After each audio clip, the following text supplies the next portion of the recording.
ფილმშვიდობის კიდევ ერთხელ გრძელდება იმედის დილა და ამჯერად კულტურის ამბებით. Look like you, ანუ დაგემსგავსო შენ. აი ამ სახელწოდებით კლუბ Unix-ში საქულმოქმედო ფონდ ჩემი სახლის აღსაზრდელთათვის საქულმოქმედო ღონისძიება გაიმართა.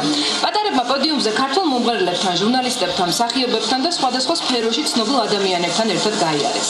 საღამო ჩემი სახლის აღსაზრდელების საზოგადოებაში ინტეგრაციას ისახავდა მიზნად.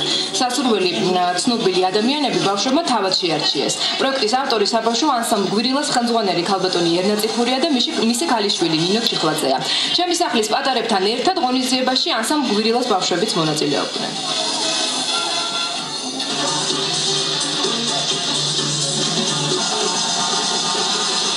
არაჩვეულებრივი საღამო, საქულმოქმედო საღამო ინტეგრაციული შინაარსის მქონე.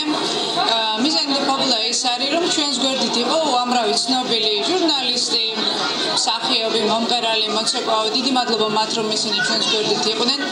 ჩვენ მივეცით ბავშვებს мотивация და სტიმული, რომ ესეთივე წარმატებულები და კარგები იყვნენ, ისინი შემდგომში ძალიან მიხარია, რომ ესეთი პარტიული ნაწილად და ამ ბავშვებმა ამირჩიეს და მაგათთან ერთად გამოვედი პოდიუმზე. ძალიან მიხარია და რაღაცა თუ აი რაღაც პატარა ძალიან პატარა პროცენტი თუ იქნება იმისი, რომ სტიმული მოეცემა ბავშვებს, რომ არ გადაგვიდგერებს იყვნენ და კაი განწყობა შეუძლოთ, რა ვიცი, ჩემთვის ძალიან ბედნიერი ვარ ამ დღეს. პირველად ვიღებ მონაწილეობას და ძალიან მნიშვნელოვანია და სასიამოვნოა, რომ ბავშვებმა ამირჩიეს და თუ მე შემიძლია რამეთი ამ ბავშვებს მივცე რაღაც თუ მივეხმარები მიზნის მიღწევაში და თუ ჩვენ ვიქნებით მათთვის სამაგალითო, ეს ძალიან დიდი პასუხისმგებლობა და ძალიან სასიამოვნოა.